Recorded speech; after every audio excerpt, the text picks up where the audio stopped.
মাত্রই শ্বশুরবাড়িতে এসেছি, হঠাৎ করে মেসেঞ্জারে মেসেজ। দেখতে পাচ্ছি না নতুন বউ, চারদিকে মেহমান।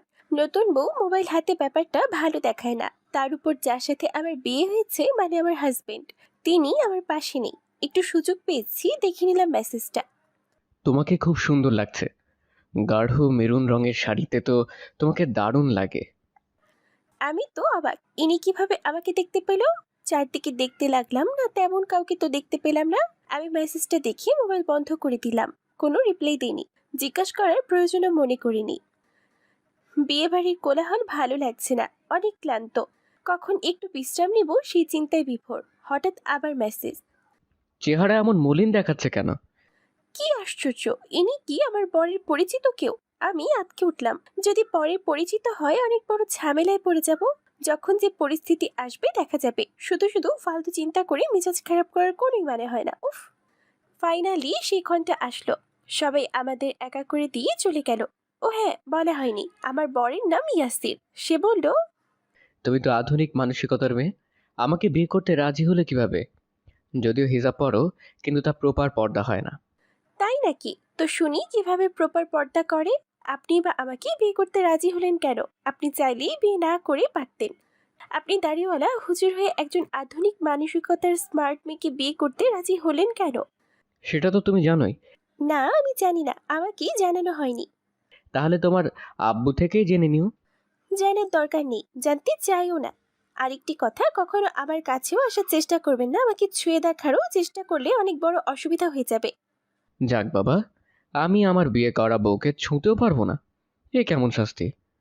হ্যাঁ, ছুতে পারবেন না। আপনি ফ্লোরে ঘুমাবেন আর আমি খাটে। খবরদার খাটে একদম আসবেন না। সকালে হালকা ঠান্ডা পড়ে তো। হেমন্তের লাস্টে ভালোই শীত পড়ে। কতদিন এভাবে ফ্লোরে ঘুমোতে হবে? কয়দিন পরে ঠান্ডায় জমে যাব। এতক্ষণ এত কথা বলতেছি, কিন্তু একবারও ইয়াসিরের দিকে তাকাইনি। এমনকি লোকটা কেমন সেটাও জানি না। মনে হলো একটু দেখি সে দেখতে কেমন। পরিপূর্ণ দৃষ্টিতে তার দিকে তাকালাম। মন্দ নয়, চাপদারি, জোড়া ভ্রু, চওড়া বুক, উজ্জ্বল শ্যামলা বর্ণ, হাসিটাও চমৎকার। কিন্তু দাড়িটা না হলে খুবই ভালো হতো। আবার প্যান্টটাও পড়েছে কেমন খ্যাত মার্কা টাকনোর উপরে। সে আমার দিকে তাকানোর সাথে সাথে চোখ নামিয়ে নিলাম। আমাকে তার দিকে তাকাতে দেখে বলল, ক্ষুধা পেয়েছে? সারাদিন মনে হয় রাগে কিছুই খাওনি। কিছু খাবে? একটু পরে অবশ্য রাতের খাবার খেতে নিচে নামতে হবে। না, আমি কিছু খাবো না, আমার ক্ষুধা নেই। আচ্ছা তাহলে আমি এবার ঈশার নামাজটা পড়ে নিই। তুমিও কাপড় চেঞ্জ করে অজু করে আসো। আমি কাপড় চেঞ্জ করেছি, কিন্তু অজু করিনি, মুখে হাত ধুয়ে ফেলেছি। তারপর বিছানায় আছোয়া হয়ে প্রিয় লেখকের গল্প পড়তে লাগলাম। মোবাইলটা এমন হয়ে গেছে যেন মোবাইলটা ছাড়া চলেই না। রাতে ঘুমাতে যাওয়ার আগে একবার প্রিয় লেখকের আইডি থেকে ঘুরে আসি। সকালে ঘুম থেকে উঠেই মোবাইল হাতে নিই। যদিও বা তিনি ধর্মীয় গল্প লেখেন, আমি আধুনিক হলেও ওনার গল্পগুলো আমার বেশ টানে, বেশ ভালো লাগে। ওনার অসাধারণ আল্লাহ প্রদত্ত লেখনী। গল্প পড়া শেষ না হতেই আসির, মানে আমার স্বামী, বলল, চলো ভাত খেয়ে আসি। মাঝরাতে ক্ষুধা লাগবে কিন্তু। না আমি খাবো না, নিচেও যাব না। লুকিয়ে নিয়ে আসবো? না, নিয়ে আসতে হবে না, আমার হাত পা সবই আছে। ঠিক আছে তাহলে, আমি খেতে যাচ্ছি। আমি সেদিকে ভ্রুক্ষেপ না করে গল্প পড়ায় মনোযোগ দিলাম। তিনি এসে ফ্লোরে বিছানা করে ঘুমিয়ে পড়লেন। কেউ একবার ভাত খেতে ডাকতেও আসেনি। জানি না সে নিচে গিয়ে সবাইকে কি বলেছে। আমিও শুয়ে পড়লাম, কিন্তু ঘুম আসছে না। এত তাড়াতাড়ি কি ঘুম আসে? এই বাড়ির মানুষগুলো কেমন জানি। 11টা বাজার আগেই পুরো বাড়িতে মৃত্যুপুরী পরিণত। অবশ্য শহরের বাহিরের দিকে বাড়িটা। কিছুটা গ্রাম গ্রাম ভাবও আছে। শুনেছি আমার বরের বাবা মা গ্রামেই থাকে। গ্রামে বিশাল সম্পদের দেখাশোনা করে। এখানে শুধু ইনিই থাকেন, একজন কাজের মানুষ সহ। আমার মাথায় আসে না পুরুষ মানুষ কি কাজ করবে। অবশ্য ইনার বাবা মা মাঝে মাঝে এসে কিছুদিন থেকে যান। সারাদিন কি কি হয়েছে আমার সাথে ভাবতে ভাবতে হঠাৎ ক্ষুধা লেগে উঠল। কিন্তু কি করব? নতুন বাড়ি, নতুন বউ, কোথাও কি আছে তা তো জানি না। কি খাবো? এত রাতে নিচে কিভাবে যাই? নিচে গেলেই কে কি বলবে? যদি কেউ দেখে ফেলে? একবার কি আসিরকে ডাকবো? না না, ডাকবো না। উনি তো খেতে বলেছিলেন, আমিই খাইনি। আবার ওনাকে কিভাবে ডাকবো? আমারও না এত ক্ষুধা লাগে, ধুর। আস্তে আস্তে ওনার পাশে গেলাম। এই যে, শুনছেন? শুনুন, শুনুন না। উফ, বিরক্তিকর। এতবার ডাকার পরেও কেউ কিভাবে এত এত ঘুমায়? অনেক ডাকাডাকির পর অবশেষে উনি চোখ খুলে তাকালেন। কি হয়েছে? না মানে, ঘুম আসছে না, ভালো লাগছে না। বই হবে? কি ধরনের বই? থ্রিলার টাইপের। উনি অন্য রুম থেকে সাইমন এক নামে একটা বই নিয়ে এলেন। বইটা দিয়ে উনি আবার ঘুমাতে চলে যাচ্ছেন। ক্ষুধার কথা বলতে গিয়েও বলতে পারলাম না। উনি আবার নাক ডাকা শুরু করলেন। মোটা মানুষেরই নাক ডাকে, উফ! ইনার ওয়েট তেমন নয়, তাও নাক ডাকে। আমি আবার ডাকতে গেলাম, শুনছেন? এই যে শুনুন। উফ! ওঠে না। একটু আধো চোখ খুলে বলল, আবার কি হলো? শার্লক হোমস আছে। হুম। শার্লক হোমস এনে দিলেন। আমি ওনার দিকে তাকিয়ে আছি। কিছু বলবে? না মানে? ক্ষুধা লেগেছে? যাক বাবা, কিভাবে বুঝে গেল? নিচের দিকে তাকিয়ে বললাম, হুম। আসো নিচে যাই। নিচে গিয়ে আমি ডাইনিংয়ে বসে আছি। উনি ফ্রিজ থেকে খাবার নিয়ে ওভেনে গরম করে নিয়ে আসলেন। আমি গপাগপ খেয়ে যাচ্ছি। লক্ষ্য করলাম উনি তৃপ্তি নিয়ে আমার দিকে তাকিয়ে আছে। মনে মনে বললাম, ইনি ধার্মিক হলেও ভালো মানুষ, কেয়ারিং। কিন্তু শুনেছি দাড়িওয়ালা হুজুররা ভালো হয় না। হয়তো ভালো মানুষের অভিনয় করছে আমাকে পাওয়ার জন্য। যাই হোক, এভাবে তাকিয়ে থাকলে কিভাবে খাবো? বললাম, এভাবে তাকিয়ে আছেন কেন? আপনি খাবেন? তুমি তো জিজ্ঞাসা করনি আমি খেয়েছি কিনা। জিজ্ঞেস করার কি আছে? আপনি তো খাওয়ার জন্যই নিচে এসেছিলেন। তিনি কিছু না বলেই মুখটা মলিন করে চুপ হয়ে থাকলেন। কেন জানি না খুব মায়া হলো। বললাম, খাননি? এবারও কিছু বললেন না। আসুন আপনিও খেয়ে নিন। এবার উনি সহাস্যে প্লেটে খাবার নিলেন। বুঝতে পারলাম সত্যি উনি খাননি। খাননি কেন? আমার মিষ্টি বউটাকে রেখে কিভাবে খাই? খবরদার আমাকে বউ বলবেন না। তো বউকে বউ না বলে কি বলবো? আমি আর কথা না বাড়িয়ে চুপচাপ খেয়ে উপরে চলে আসলাম। বিয়ের রাতে আবার মেসেজ। এত রাত পর্যন্ত জেগে আছো কেন? ঘুমিয়ে পড়ো, শরীর খারাপ হবে। সারাদিন মোবাইলে কি করো? আজীব তো! আমি প্রতিদিনই রাত জাগি। এবারটা বোধহয় দেখেই না। ইচ্ছে হচ্ছিল কঠোর করে রিপ্লাই দিতে, কিন্তু বরাবরের মতোই রিপ্লাই না দিয়ে নিউজ ফিডে চোখ বোলাচ্ছি। আবার বিবাহিত জীবনে আগুন লাগাতে চাই। বিবাহিত জীবন? আরে কিসের বিবাহিত জীবন? যে বিয়ে আমার ইচ্ছেতেই হয়নি, সেখানে আবার কিসের বিবাহিত জীবন? কিন্তু যাই হোক, বিয়ে যখন হয়ে গেছে, আমি তো এখন কারোর বউ। আমি বোধহয় পাগল হয়ে যাচ্ছি। উফ! নিজের মনেই সব বিড়বড় করে যাচ্ছি। কিছুক্ষণ পর সে নিচে থেকে আসলো, বলল, তুমি এখনো মোবাইল হাতে বসে আছো? ঘুমিয়ে পড়োনি কেন? আমি ঘুমালেই আপনার কি, না ঘুমালেই বা আপনার কি? আজানের আর বেশি বাকি নেই। মা বাবা ফজরের আজানের সাথেই ঘুম থেকে উঠে যায়। তো ওনারা উঠলে আমি কি করব? অন্তত মা বাবা যতদিন আছে প্লিজ ভোরে ওঠার চেষ্টা করো, ওনারা খুশি হবেন। বলি পাশ ফিরে শুয়ে পড়লো। কিন্তু আমার তো এত ভোরে ওঠার অভ্যাস নেই।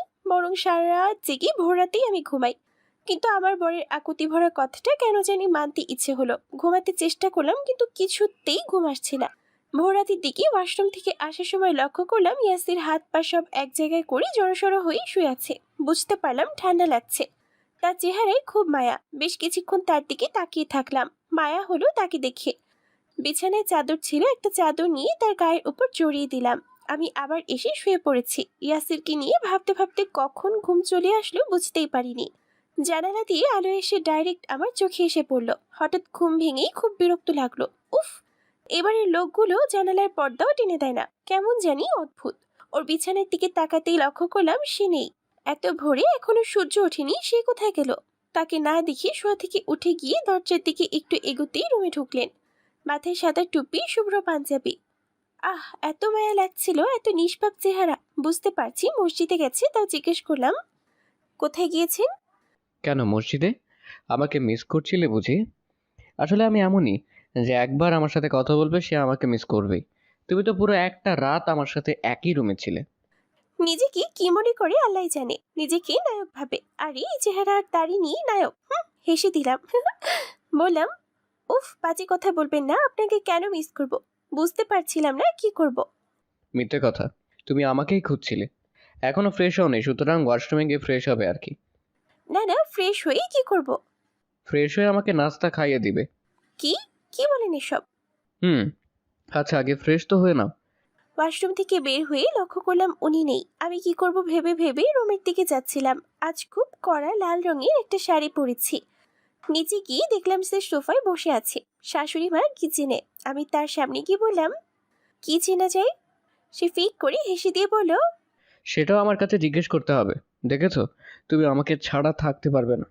আসলে তুমি আমার সাথে কথা বলতে এসেছো না? আমি কোনো উত্তর না দিয়ে কিচেনে চলে গেলাম। শাশুড়ি মা সাথে সাথেই চিল্লাই উঠল, ও মা, নতুন বউ এখনো একদিনও হয়নি, রাইনতে চাইলে আইসো। ও বউ, যাও যাও, আমার পোলার লগে বসো। উফ, বিরক্তিকর। আবার ওনার পাশে গিয়ে বসতে হবে, আর উনি নিজেকে হিরো মনে করা শুরু করে দিবেন। তাও গিয়ে ওনার অপোজিট চেয়ারে বসলাম। ওনার দিকে না তাকিয়ে আবার মোবাইল হাতে নিলাম। আবার মেসেজ। কি খবর? কি করছো? আজ এর একটা বিহিত করেই ছাড়বো। এই পোলা আমার জ্বালাইয়া ছাড়লো গো।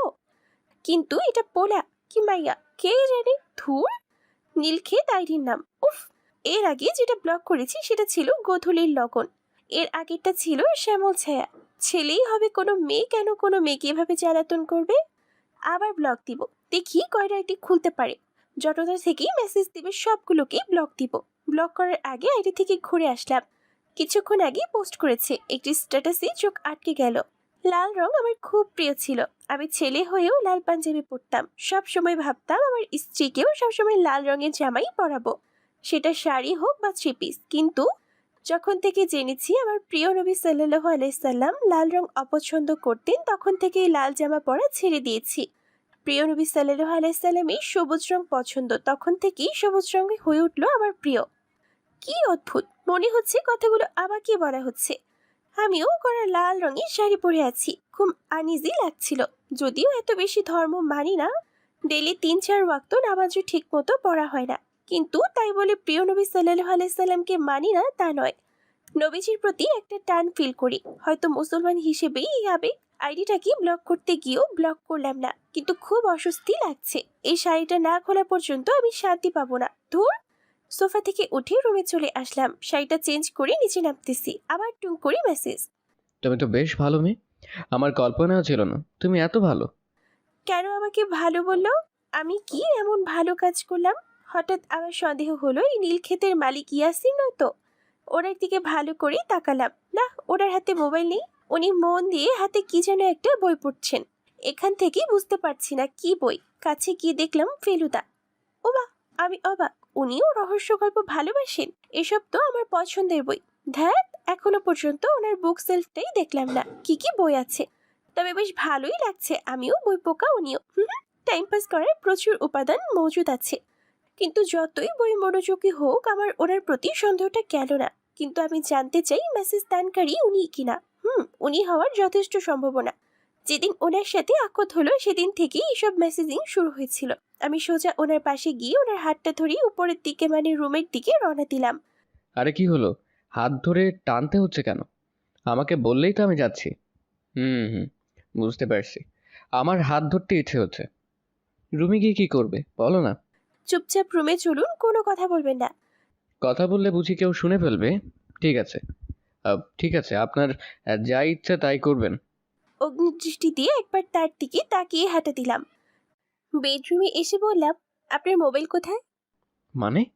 আমার মোবাইল দিয়ে কি করবে? কথা ঘোরাবেন না, মোবাইল কোথায় বলুন। ওই যে দেখুন, নিচে নামার সময় চার্জে দিয়ে গিয়েছি।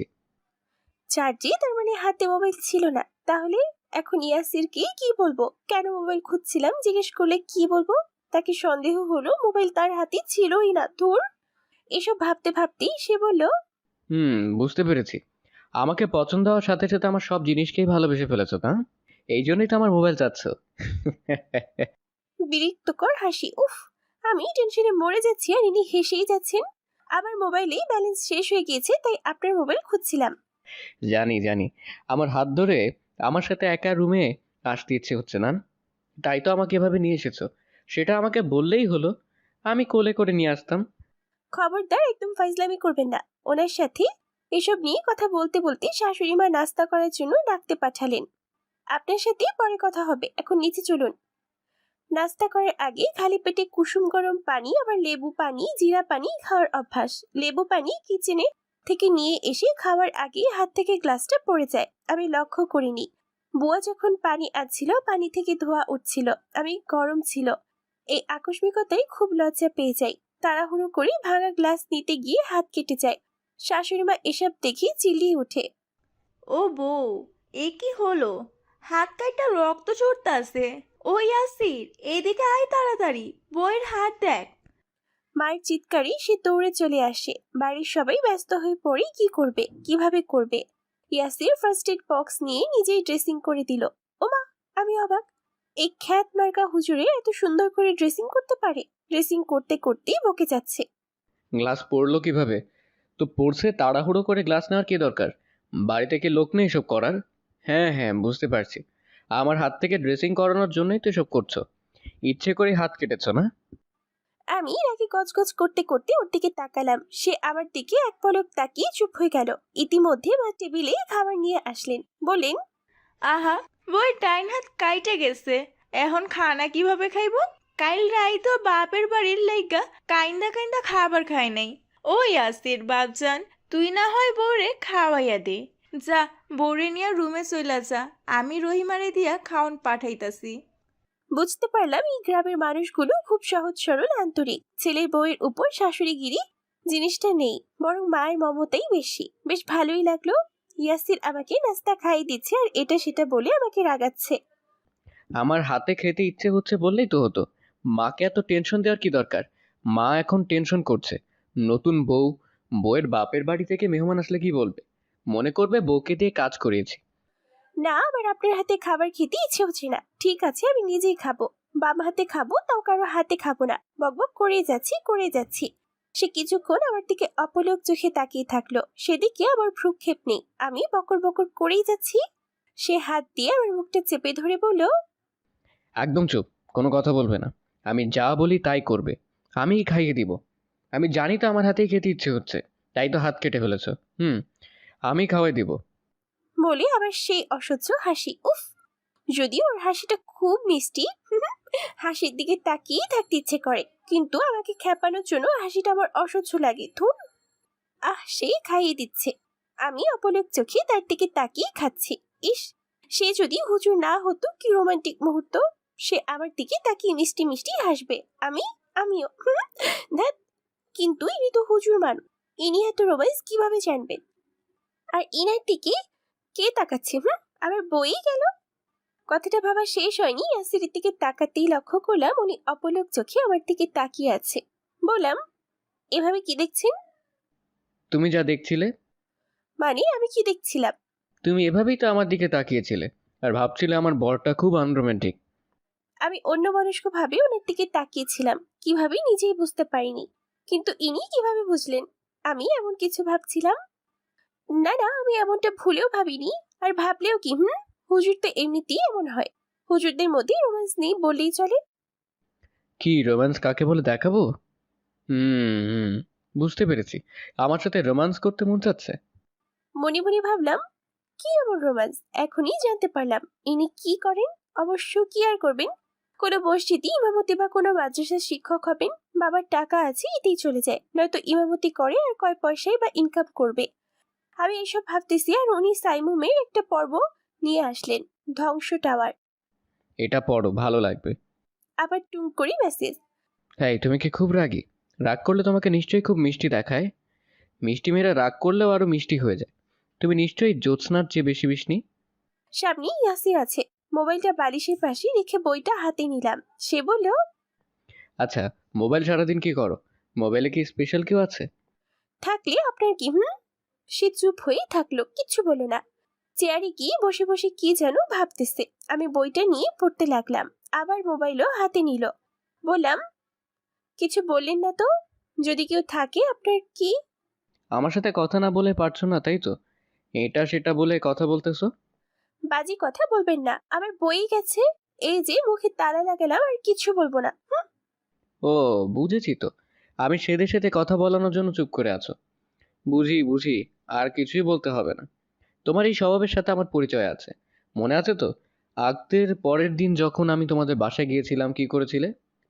আমি তাও কিছু বললাম না, কিন্তু মনে পড়ে গেল সেদিন শাশুড়ি মা সহ উনি আমাদের বাসায় গিয়েছিল। উনি রুমে বসেছিলেন আর শাশুড়ি মা আর আমি অন্য রুমে গল্প করছিলাম।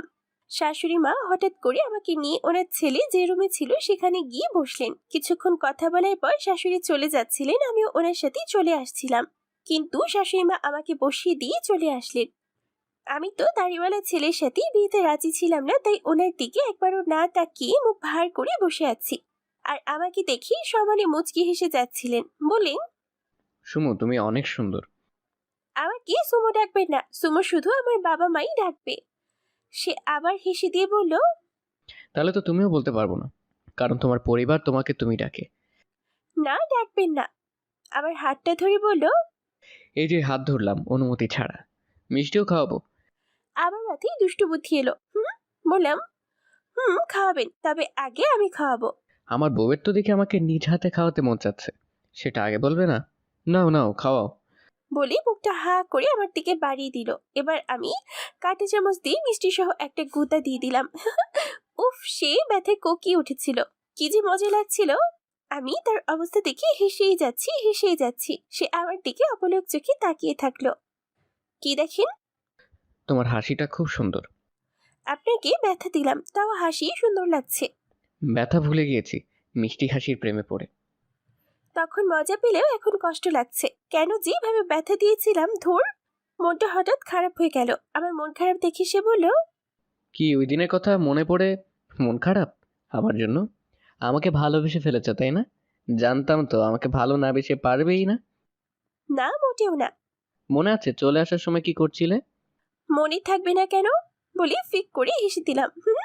মনে পড়ে গেল সেদিন চলে আসার সময়ের কথা। তোমার হাতটা ধরবো? আমাদের বাসা থেকে চলে যাওয়ার আগ মুহূর্তে যখন সে এভাবে বলল, আমি নতুন বউ হিসেবে আমাকে চুপ করে থাকতে হচ্ছে। তাকে কিছু নিষেধ করতে পারছি না কোনো মতেই। অন্য রুমে শাশুড়ি মা আছেন, শুনতে পাবেন। রাগে গজগজ করছি, কোনো জবাব না দিয়ে চুপ হয়ে আছি। আবার ইয়াসির বলল, ও আচ্ছা, চুপ থাকা সম্মতির লক্ষণ।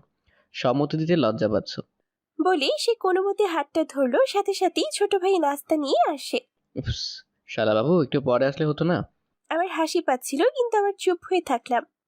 হাত তো ধরতে পারিনি, ধরবো কিন্তু। শুধু হাত আর কিছুই না। আমি চোখ তুলে তাকালাম। সে আবার হালকা করে আমার হাত নিজের হাতে নিল। আবার ছোট ভাই জানিয়ে আসলো, ইস শালা বাবু, আমি কিছু খাবো না তো। তোমার কষ্ট হচ্ছে, আমাকে নিয়ে এত ব্যস্ত হয়েও না। আর কিচ্ছু এনো না প্লিজ। সে চা খেয়ে আবার অমনি ওর মা ডাকলো। ইয়াসির বাবা, চল বাসায় যাই, অনেক রাত হয়ে গেছে। ঠিক আছে মা। তার অবস্থা দেখে আমার অটোমেটিক মুচকি হাসি চলে আসলো। আমি চোখ বন্ধ করে জোরে একটা শ্বাস নিয়ে বললাম, হাফ ছেড়ে বাঁচলাম। সে মনটা খারাপ করে, দেখ, আজ ভাগ্যটাই খারাপ। শুধু হাতটাই তো ধরতে চেয়েছিলাম, এই এতটুকু চাওয়াও পূরণ হলো না। আমি ওই দিনে এসব কিছু ভেবে মুচকি মুচকি হাসছিলাম। সে বলল, কি এখনো কি আমার কাছ থেকে দূরে থাকতে চাও? আমাকে অপছন্দের কারণ কি শুধু দাড়ি? না আমার চলাফেরা হুজুরের মতো বলেই? জানো, তোমার সাথে আমার বিয়েটা আল্লাহর স্পেশাল রহমতের ফসল। বললাম, জানি না, তবে বিয়েটা খুব অদ্ভুতভাবে ঠিক হয়েছে, যেটা কেউ ভাবতেও পারবে না। হঠাৎ করে ওকে অপছন্দ হওয়ার কথা ভুলে গেলাম। বললাম, আপনার কথা দাদাভাই প্রায় প্রতিদিন বলতেন, মসজিদ থেকে এসে বলতেন। ইয়াসিন নামে ছেলেটা এত অমায়িক, এত ভদ্র, দিনদার, প্রাণটা ভরে যায়। আমি কখনোই কিছু বলতাম না। কোথাকার কোন ছেলে দাদাভাইয়ের সাথে মসজিদে দেখা হয়, আমার বলার কি আছে? আপনি কোনোদিন মসজিদে না আসলে দাদাভাই চিন্তা করতো, মাকে বলতো। ও বউ, ছেলেটা তো এক ওয়াক্ত নামাজও মিস করে না, আজ কেন আসলো না? ছেলেটা সুস্থ আছে তো? দাদাভাই খুব চিন্তিত হতো। সেবার আপনি যখন টানা 3 দিন মসজিদে আসেনি, উনি চিন্তায় খাওয়া দাওয়া ছেড়ে দিয়েছিলেন। পরে কিভাবে যেন জানতে পারেন আপনি দেশের বাইরে গিয়েছিলেন। ওর পরে বাড়ি তো আপনার নাম্বার নিয়ে এসেছিলেন।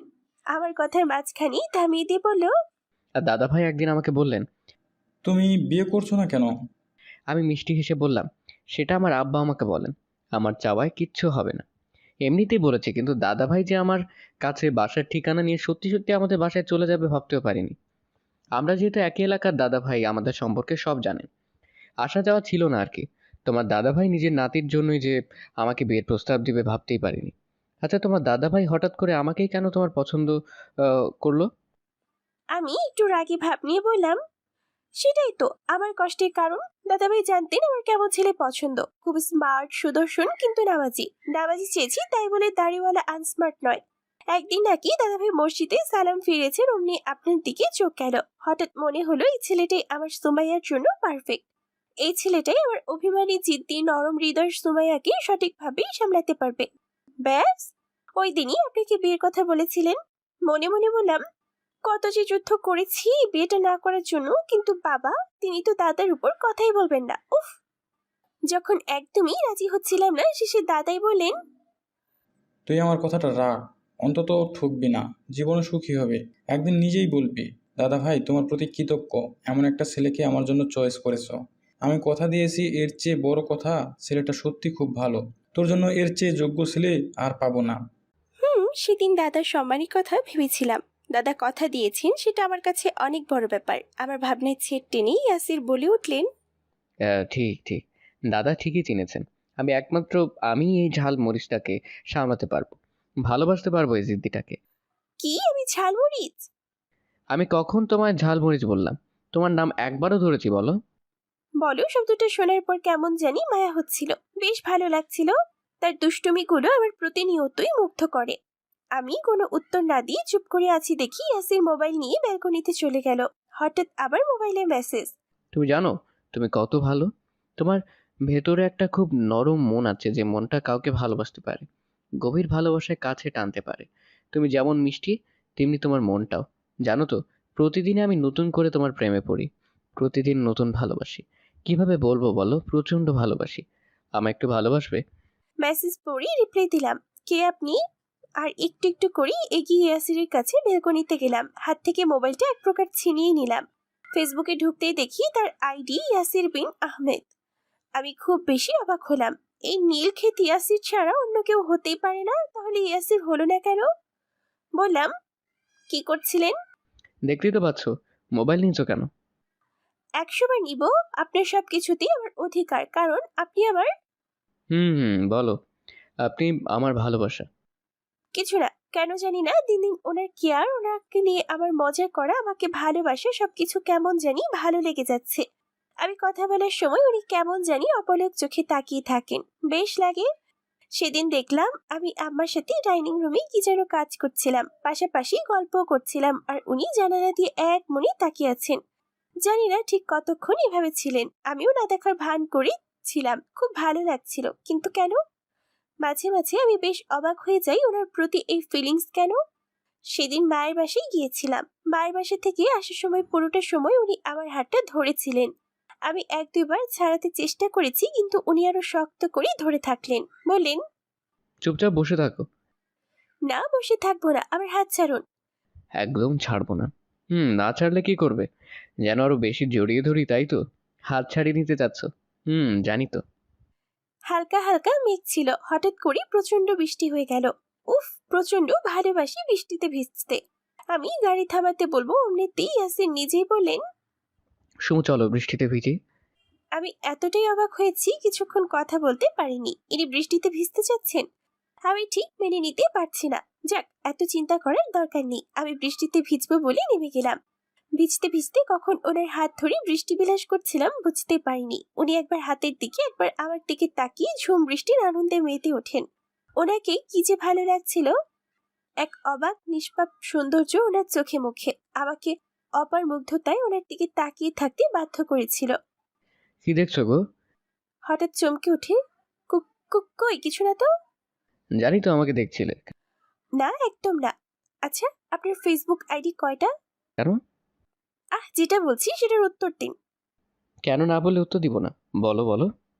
এখন এসব বাদ দাও, যা করছিলে তাই করো না প্লিজ। বাসায় গিয়ে সব কথা হবে। সেদিন দুজনেই বৃষ্টিতে ভিজে সারা রাস্তা হাঁচি শুরু হয়ে গেল। একটু পর পরই হাঁচি। ক্লান্ত হয়ে কখন ওনার কাঁধে মাথা রেখে দিলাম নিজেই বুঝতে পারিনি। ইয়াসির এক হাত দিয়ে আমায় জড়িয়ে নিল। বাসায় আসার সাথে সাথে আমা বলে উঠলেন, আরে ভিজলি কেমনে তোরা? গাড়ি নিয়ে যাসনি কেন? এখন বউয়ের ঠান্ডা লাগবে তো। কি যে করিস, ফোন দিলি না কেন? গাড়ি পাঠিয়ে দিতাম।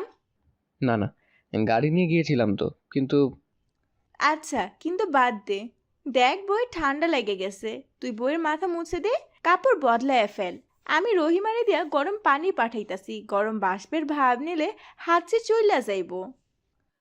রুমে এসেই ইয়াসির নিজের মাথা মোছার আগে তোয়ালে নিয়ে পরম স্নেহে আস্তে আস্তে আমার মাথা মুছে দিচ্ছে, আর আমি তার দিকে তাকিয়ে আছি।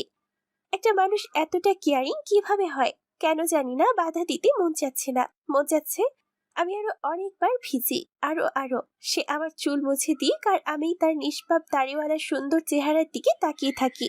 যতক্ষণ ইচ্ছা ততক্ষণ সেও আমায় দেখুক, শুধু আমায়। অবশ্য সে তো শুধু আমায় দেখে, অন্য কোনো মেয়ের দিকে ফিরেও তাকায় না। কি অদ্ভুত লাগছিল। বাবার বাড়িতে নতুন জামাই গেছে, তাই সব কাজিন সিস্টাররা নতুন দুলা ভাইয়ের সাথে দুষ্টুমি করতে চলে আসলো।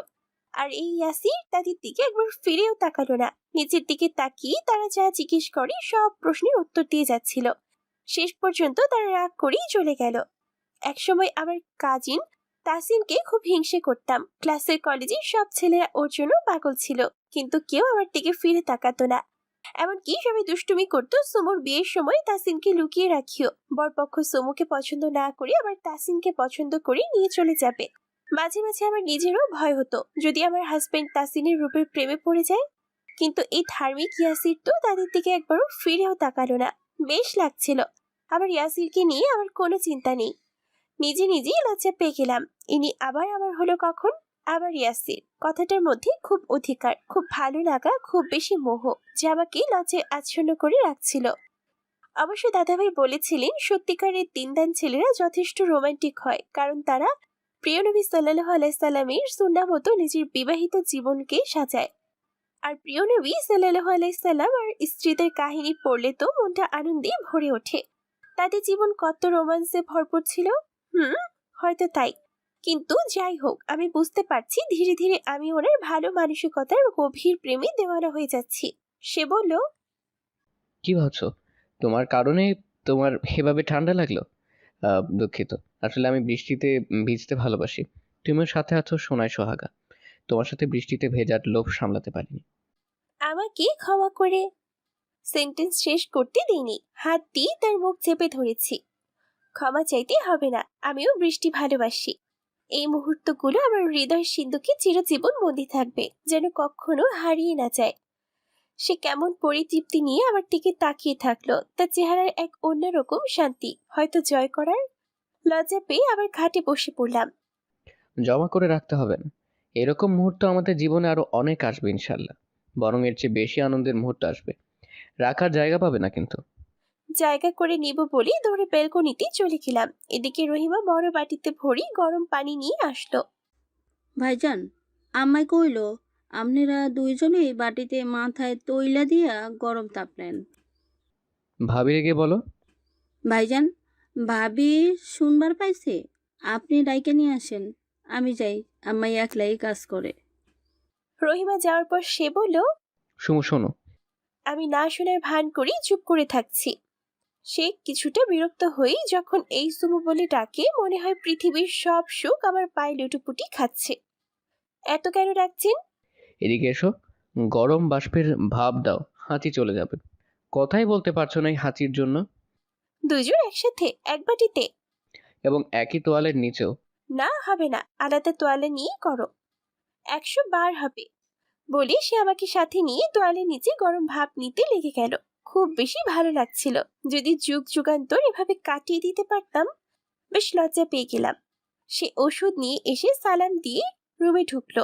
তার মধ্যে একটা জিনিস অবাক লাগে, সে বাসায় ঢুকে একবার সালাম দেয়, আবার রুমে এসে একবার সালাম দেয়। বাবার বাড়িতে যখন গিয়েছিলাম তখনও ছোট বড় সবাইকে সালাম দিচ্ছিল।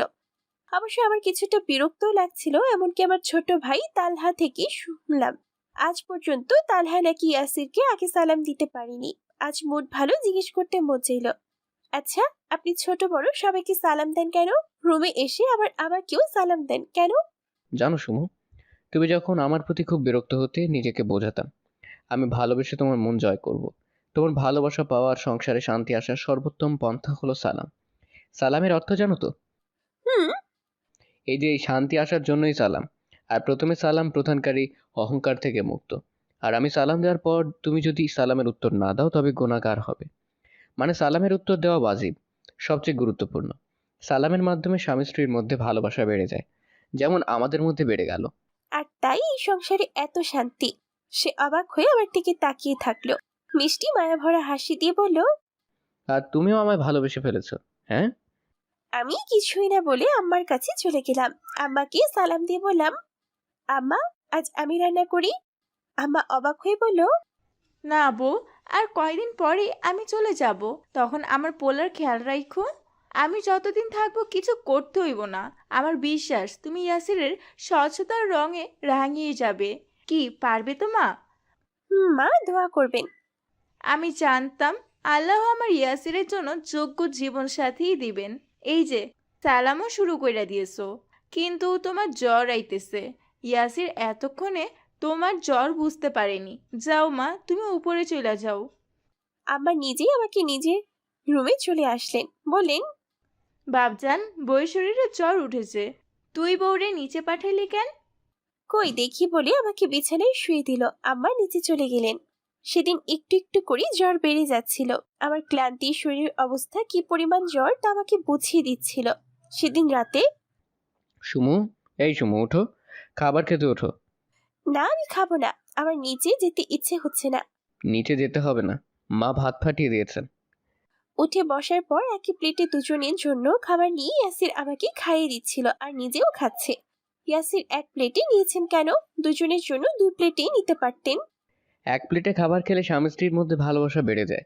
তুমি তো আমাকে ভালোবাসো না, তাই এই সুযোগে এক প্লেটে খাবার খেয়ে আমার প্রতি ভালোবাসা বাড়ে কিনা একটু চেষ্টায় আছি। আমি নিজে খাবো, আমাকে খাইয়ে দিতে হবে না। আমার লজ্জা লাগে তো, এত বড় মেয়েকে স্বামী খাবার খাইয়ে দিচ্ছে। চুপচাপ খেয়ে নাও, এত লজ্জা কিভাবে আসে? আমি খাচ্ছি আর ওর দিকে লুকিয়ে লুকিয়ে একটু একটু দেখছি। জীবনে সুখী হওয়ার জন্য স্মার্ট হ্যান্ডসাম দিয়ে কি হবে? একজন দিনদার এতটা কেয়ারিং, নিজের অনুপস্থিতিতেই তাকে নিয়ে ভাবতে হয় না। সে যেখানেই যাক আমারই থাকবে এমন একজন স্বামী যথেষ্ট। এতটা কেয়ার আমি কখনো অন্য কারো থেকে দেখিনি। ওর হাতের প্রতিটি লোকমাতে যেন অমৃত। ছোটবেলায় এমনকি বড় হয়েও মা ভাত খাইয়ে দিলে খুব মজা লাগতো, তাড়াতাড়ি খেয়ে নিতাম। ঠিক ইয়াসিরের খাইয়ে দেওয়া খাবারও তেমন একটা স্বাদ। খাওয়ার পর ইয়াসির যথারীতি ফ্লোরে বিছানা রেডি করছিলেন। আমার খুব ইচ্ছে হচ্ছে ইয়াসির খাটে ঘুমাবে। আর কতদিন নিজের ঘরে নিজের রুমে নিজের খাটটা অন্য কাউকে দিয়ে ফ্লোরে ঘুমাবে? তিনি এত ভালো কেন? কেন একটিবারও অধিকার নিয়ে বললেন না, এই খাট আমার আর স্ত্রীও আমার, আমি এখানেই ঘুমাবো আমার স্ত্রীর সাথে, আমার স্ত্রীর পাশে। খুব অভিমান হচ্ছিল। কেন অধিকার দেখায় না? নিজের উপর রাগ হচ্ছে। আমি এত পাষাণ কেন? কেন ওনাকে এতদিন ফ্লোরে ঘুমাতে বাধ্য করেছি? ওনাকে খাটে ডাকতে লজ্জা হচ্ছিল। নিজের লজ্জাকে একপাশে রেখে বললাম, ফ্লোরে বিছানা করবেন না, এখানে ঘুমান আমার পাশে। না, ঘুমাবো না, ফ্লোরে ঘুমানোর অভ্যাস হয়ে গেছে। বলি বিছানা ঠিক করতে লেগে গেল। বুঝতে পারলাম সাহেবের অভিমান হয়েছে। এই শুনুন, উপরে উঠে আসুন, নয়তো আমিও ফ্লোরে ঘুমাবো বলে দিলাম। ও, জানি তো খাটে আসবেন না, কারণ আমি ফ্লোরে ঘুমালেই তো আপনি খুশি। প্লিজ খাটে চলে আসুন, আমার ভয় করছে, আমার জ্বর বেড়ে যাবে। বলছি তো ফ্লোরে ঘুমোতে খুব মজা। তাহলে আমিও আসতেছি বলি উঠে দাঁড়ালাম। এই খবরদার এখানে আসবে না। বলি আমাকে শুয়ে দিল আর নিজে মশারি ঠিক করে বিছানা ঠিক করে নিরাপদ দূরত্বে শুয়ে পড়ল। একটা পুরুষ, একজন স্বামী এতটা ধৈর্যশীল কিভাবে হয়? আর পারছি না, বলেই দিলাম, ইয়াসির আপনি এত ভালো কেন? আমি ভালো নই, এতটা প্রশংসা করো না। যেটা সত্যি সেটাই তো বললাম। আপনি ভালো ভালো ভালো, এত ভাব দেখানোর কি দরকার? নিজে ভালো সেটা মেনে নিন। ভাব দেখাচ্ছি না। আচ্ছা বুঝলাম, ঠিক আছে, আপনি ভালো নয়। উফ, সেদিন রাতে খুব বেশি জ্বর উঠেছিল। এই জ্বর টানা 4 দিন ছিল। এই ইনি আমার ইয়াসির। সেদিন থেকে রাত জেগে মাথায় জলপট্টি দেওয়া, গা মুছে দেওয়া, মাথায় পানি দেওয়া, খাবার খাইয়ে দেওয়া, সবই তিনি করেছেন।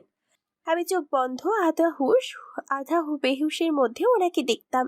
অতিমাত্রায় জ্বরের প্রলাপ বকতাম। এই যে শুনুন, জ্বর হয়েছে, গা মুছে দেওয়ার বাহানায় ঘন ঘন আমার গায়ে হাত দেবেন না, খবরদার। আমার গায়ে হাত দিলে অনেক অসুবিধে হয়ে যাবে কিন্তু।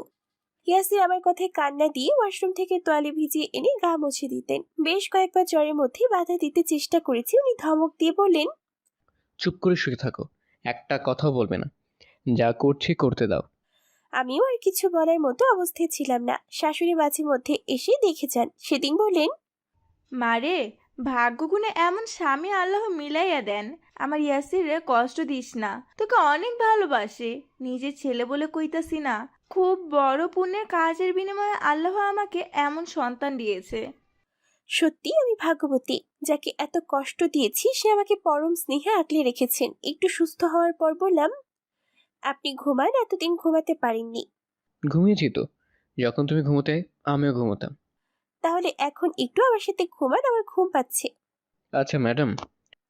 এত দূরে নয়, জ্বরের সময় যেভাবে আমার হাতটি ধরে ঘুমাতেন তেমনি ভাবে। তো তুমি সব জানো, নিশ্চয়ই আরো কিছুও জানো। জ্বরের সময় কি কি করেছি সেগুলোও করবো কিন্তু। সে আমার কাছে আসতে চাচ্ছিল। আমি দৌড়ে পালাতে চেষ্টা করেও ব্যর্থ হলাম। অনেকদিন মোবাইল হাতে নিইনি। ফেসবুক লগ ইন করতে এক গাদা মেসেজ, প্রতিদিন একটা। তুমি তাড়াতাড়ি ফিরে এসো। তোমায় না দেখলে আমার ভালো লাগে না। তোমার ওই নিষ্পাপ চোখের দিকে শুধু তাকিয়ে থাকতে ইচ্ছে করে। তুমি জানো না তোমাকে কতটা ভালোবেসে ফেলেছি। প্লিজ এভাবে চুপ করে থেকো না। সহ্য করতে পারি না। তোমায় খুব বেশি মিস করি। প্লিজ তাড়াতাড়ি ফিরে এসো। মোবাইল খোলার সাথে সাথে আলহামদুলিল্লাহ, এই এতগুলো মেসেজ আমি 200% নিশ্চিত ইনি ইয়াসিরি, কিন্তু আমি তাকে কিভাবে জিজ্ঞেস করি? কোনো একটা উপায় তো বের করতেই হবে। সেদিন দুপুরে আমার রুমে খাবার পাঠিয়ে দিলেন। ইয়াসিরকে বললাম, আসুন একসাথে খেয়ে নিই। না, আমি খাবো না। খিদে নেই। খিদে নেই মানে কি? আমি জানি তো এতদিন ভালো করে খাবার খাওনি। আম্মা আমাকে সব বলেছে, আমিও আবছা আবছা দেখেছি। আমাকে জড়িয়ে ধরে কে যেন বলছিল, মা, আমার সুমু বিছানায় চোখ বন্ধ করে পড়ে আছে, আর আমি কিভাবে খাবো? আমার গলায় দিয়ে খাবার নামবে না। ও উঠুক, আমার সাথে ঝগড়া করুক, অভিমান করুক, তারপরেই আমি শান্তি পাবো। ওকে এমন চুপচাপ সহ্য করতে পারি না। সে অবাক হয়ে আমার দিকে তাকিয়ে থাকলো। এত অবাক হতে হবে না, আমি তো বেহুশ ছিলাম না। আসুন একসাথেই খেয়ে নেই। আবা বলেছেন কাল চলে যাবেন, আমার হাতের খাবার অনেকদিন পাবেন না কিন্তু। খাবো না। কেউ কি আমায় যত্ন করে খাইয়ে দিচ্ছে? ও আচ্ছা, এই কথা। লজ্জা পাচ্ছি খুব, কিন্তু তাও খাইয়ে দিচ্ছি। এই মুহূর্তগুলো আমার জীবনে বারবার আসুক। আমি খাইয়ে দিচ্ছি আর সে অপলক নয়নে আমার দিকে চেয়ে আছে। এভাবে কি দেখছেন? আমার লজ্জা হচ্ছে না বুঝি? চোখ নামাও, নয়তো খাইয়ে দেব না। উফ! আমার বউকে দেখছি। দেখেই থাকবো যুগ যুগান্তর। এত মিষ্টি বউ না দেখে থাকতে পারছি? বলো। প্লিজ চোখ নামিয়ে ফেলুন, আমার ভীষণ লজ্জা হচ্ছে। না, এভাবেই তাকিয়ে থাকবেন না। তাকাবো তাকাবো, 1000 বার তাকাবো। এতদিন পর নারী থেকে নিজের দৃষ্টিকে সংযত করেছি, শুধু নিজের বউয়ের সৌন্দর্য অবলোকন করব বলে। এত সুন্দর বউ আর কি লাগে? স্বামীর মুখে নিজের প্রশংসা কার না ভালো লাগে? বেশ ভালো লাগছিল। যদিও আমি জানি আমি সুন্দরী নই, শুধু ইয়াসিরের চোখেই আমি সুন্দর। আজ পর্যন্ত কোনো প্রেমপত্র পাইনি। আমাকে চুপ থাকতে দেখে সে তার 2 হাত দিয়ে আমাকে ধরে, আমার চোখের দিকে পরিপূর্ণ দৃষ্টি দিয়ে তাকিয়ে বলল, জানো সুমু, যেদিন তোমায় প্রথম দেখি, জানি না আমার মধ্যে কি হয়েছিল। কিছুক্ষণ নিজের ভেতর হারিয়ে গিয়েছিলাম। শুধু মনে হচ্ছিল, এর জন্য আমি জন্ম জন্মান্তর অপেক্ষা করছি। সেদিনই তোমাকে ভালোবেসে ফেলেছি। কিন্তু তোমার অস্থির মলিন মুখের দিকে তাকিয়ে খুব ভয় হচ্ছিল। বারবার মনে হচ্ছিল তুমি বিয়েতে রাজি নও। আমি আল্লাহকে বারবার বলেছি, হে আল্লাহ, এই মেয়েটি যদি আমার আর আমার পরিবারের দুনিয়া আখিরাতের জন্য মঙ্গলের হয়, তাহলে তাকে আমার জন্য নির্ধারণ করে দাও। ব্যাস, কিভাবে যেন বিয়েটা হয়ে গেল। আমি লজ্জায় তার দিকে তাকাতে পারছিলাম না, চোখ নামিয়ে নিয়েছি। কিন্তু তার শেষের কথাটা বলতে গিয়ে এতটাই আবেগময় হয়ে গিয়েছিল, আমার খুব ইচ্ছে হচ্ছিল বলতে, আমি তোমাকে ভালোবেসে ফেলেছি প্রচন্ড। আমি কিছুই বলিনি, শুধু তার বাদামি চোখের গভীরতায় হারিয়ে গিয়েছিলাম। আমি মেসেজের রহস্য উদ্ধার না করা পর্যন্ত নিজের ভালোবাসা প্রকাশ করতে চাই না, অন্তত নিজের মুখে নয়। সে কি বোঝে না আমিও তাকে ভালোবাসতে শুরু করেছি? এসব ভাবতে ভাবতে কতক্ষণ এভাবেই দুজনের দিকে তাকিয়ে গভীর থেকে গভীরে হারিয়ে গিয়েছিলাম জানি না। আম্মার ডাকে সম্মিতে ফিরে পেলাম। কিরে বাপজান, তোরা এখনো ভাত খাস নাই? এদিকে বউয়ের বাপ মাই কল দিয়া কইল সবাইরে নিয়া বউয়ের বাবার বাড়িতে দাওয়াত যাইতে। ওর তাড়াতাড়ি রেডি হয়ে নে। কেন মা, কয়দিন আগেই তো গেলাম, আবার কেন? বিয়ান কইল আমরাও দেশের বাড়ি চইলা যাইব। এবার কখন দেখা হইব তার কোনো ঠিক নাই। বেয়াই বিয়াইনরে নিয়ে একসাথে একবেলা খাইতে পারলে বালা লাগিত। আচ্ছা ঠিক আছে মা, তুমি যাও, আমরা রেডি হয়ে নিচ্ছি। আমার যাওয়ার সময় আমার হাতের দিকে তাকিয়ে মুচকি মুচকি হেসে চলে গেলেন। আমি ভীষণ লজ্জা পেয়ে গেলাম। হয়তো বুঝতে পেরেছেন আমি ওনার ছেলেকে খাইয়ে দিচ্ছিলাম, হয়তো উনি কিছুটা আনইজি ফিল করেছেন। যদিও এই বাড়ির কাউকে আদবের বরখেলাপ করতে দেখিনি, এমনকি রহিমাও। অন্যের রুমে আসার আগে দূর থেকে গলা ছাড়া দিয়ে খবর করে দেন যে উনি এদিকে আসছেন। রুমের দরজায় এসেও নক করেন। হয়তো আম্মাও আসার সংকেত দিয়েছিলেন, কিন্তু আমরা দুজনের ভালোবাসার মাদকতায় এতটাই মত্ত হয়েছিলাম আম্মার কাশি শুনতে পাইনি। আলমারির দিকে তাকিয়ে ভাবছিলাম কি পরবো, শাড়ি না থ্রি পিস। যেন আমার মনের কথাটি বুঝলেন ইয়াসির, বলেন, শাড়ি পরো, শাড়িতে তোমায় দারুণ লাগে।